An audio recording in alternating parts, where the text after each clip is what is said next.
我哋頭先講到天命咧，咁我聽過 Michelle 你講啦，曾經你都會覺得我係個導師，原來你發現靜心好幫到大家喎，喺當下好幫到大家喎，或者催眠好幫到大家喎，轉念好幫到手喎，咁你就去教學，你去做呢樣嘢，你會覺得呢樣嘢係我嘅天命嚟嘅，我天生就去做呢件事噶啦咁而好似我而家睇到嘅你好似慢慢改變咗，呢個改變係咩嚟嘅？點樣讓你覺得我個天命改變咗咧？咁或者越嚟越簡單咧？係嗰樣嘢係點樣轉？越嚟越揾到生命嘅核心其實係啲乜嘢？以前可能認為一個天命係一樣外顯嘢啦，正如我咁講，係一個外顯嘅行為，一個外顯嘅角色，可能係一個導師嘅身份，可能係一個行為，我去教導教課嘅呢個行為。咁如果覺得天命嚟，我一定一世要做呢樣嘢。咁呢樣嘢係帶咗俾我好多動能去做過嘅嘢，所以我唔需要否定過去嘅嘢，非常之好。過去非常之好。同時呢刻已經再行前咗一步，就去睇到天命其實正如啱啱所講，唔係一個外顯嘅行為啦，或者係角色嚟嘅。咁所以而家甚至我可以放低導師嘅呢個角色，甚至只係分享咯。而呢刻點樣去用我嘅存在狀態去可以服務到其他人？咁所以我去睇嘅就唔係我係一個導師，而係呢刻呢個世界需要啲咩服務存在咧，我就去做嗰個服務啦。咁呢刻大家原來啱啱我之前所講，我見到原來我睇事情看清呢個世界嘅實相，對我嚟講好簡單。原來對好多人嚟講仲係好複雜嘅時候，原來我可以分享呢樣嘢去服務呢個世界。原來好多人就可以從佢哋自己嘅痛苦當中解脫嘅時候 ，Why not？ 我做得好開心，咁就去做呢樣嘢啦。但係可能某一點去到時間，某一點可能係5年後、10年後，然後大家都已經活得好自由自在、好開心快樂嘅時候，可能我唔再需要有呢個教導嘅角色喺度。甚至分享呢樣嘢都已經完全唔需要啦。咁可能到時我就翻去煮下嘢食啊，翻去大家去已經好開心啦。咁就可以咧去學識煮下美食啊，一齊去打下羽毛球啊。咁可能係到時我會外顯去做嗰樣嘢，就已經完全唔同咗啦。咁所以喺呢刻我見到呢個世界，世界需要呢個服務喺度喎。咁而我又能夠提供喎，好似 match 到呢樣嘢，咁我咪去做呢樣嘢咯。而呢樣嘢又令我快樂。令我自由，令我開心，又令其他人都自由、開心、快樂。咁所以係天命對我嚟講，而家係一個存在嘅狀態、存在嘅頻率，係而我嘅存在咧，甚至唔係我講嘅嘢。其實而家好似彷彿我講嘅好多嘢啦，但係事實上咧，重點係個存在嘅狀態帶出嚟嗰個頻率，然後讓大家係一齊去對齊呢一個頻率，所以嗰個文字咧係輔助嘅。相反地嗰個頻率，你點樣稱呼嗰樣嘢咧？或者係存在狀態啦，唔用頻率，係呢一樣嘢其實先係個基礎，先係嗰個必須喺度嗰樣嘢。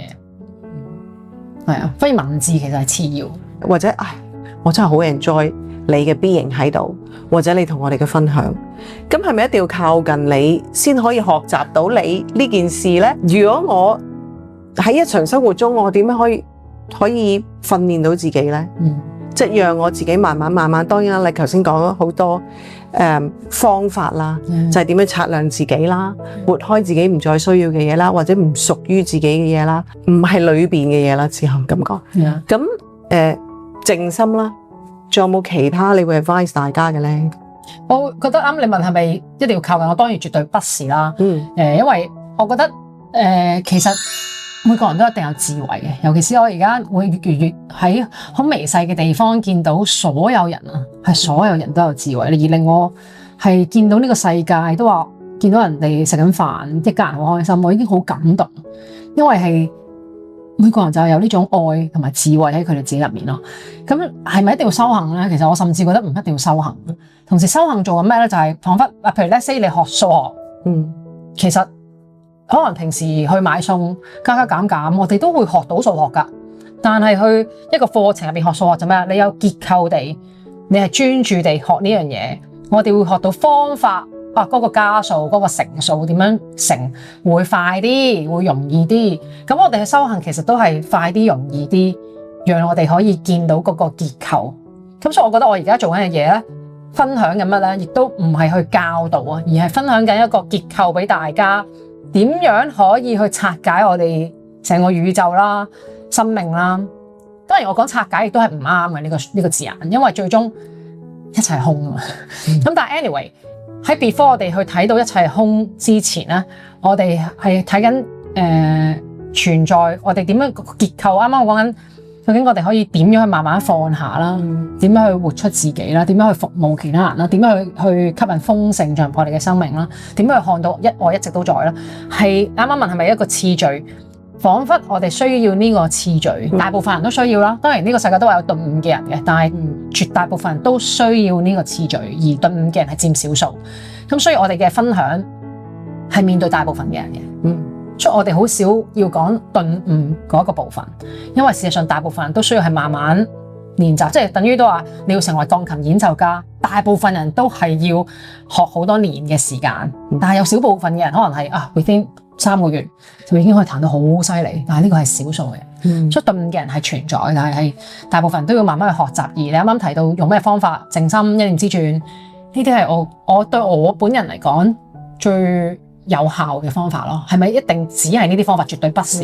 世界上其實係啊，即係啱啱講緊就係，譬如啱啱你話去行路，有啲人去跑步，有啲人去行山，其實全部都係方法嚟嘅。有啲人係用食療。所以我唔會否定任何一個方法，但係嗰刻你覺得嗰樣嘢最適合你，就係你嗰刻需要嘅方法。同時都話我哋一路一齊喺呢度用學習靈性咧，有靈性教導係用嚟做乜咧？係我哋有結構地去學習呢個結構，然後去卸下呢個結構。所以最終我哋用時間係去學習時間係唔需要，我哋係唔需要時間可以活在當下。然後呢個結構。而家我哋學習嘅即係我哋喺度靈性學習嘅呢個結構，係讓我哋可以學習放下呢個結構。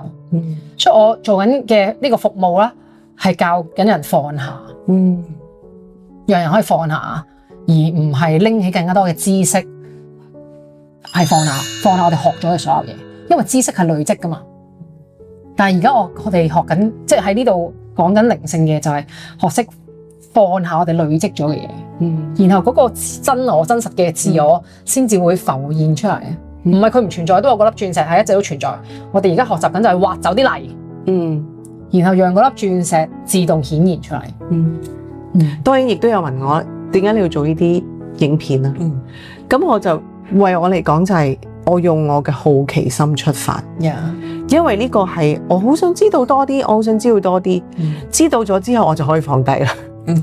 咁同埋如果用咗咁多年時間去學習嘅時候，原來因為我睇到嘅嘢，或者我聽到嘅嘢，我明白嘅嘢，有啲人未可能一句說話 click 到，就係嗰句說話就係要被講出嚟嘅。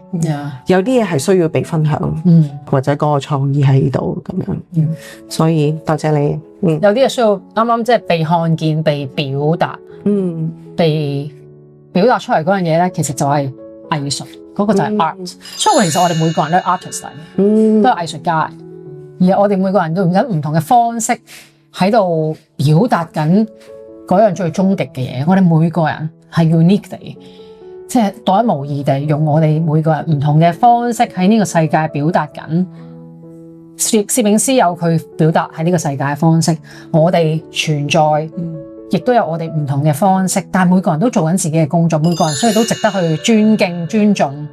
每個人有自己嘅崗位，亦都每個人以自己嘅方式去服務緊呢個世界，所以呢樣嘢非常之美麗嘅事情。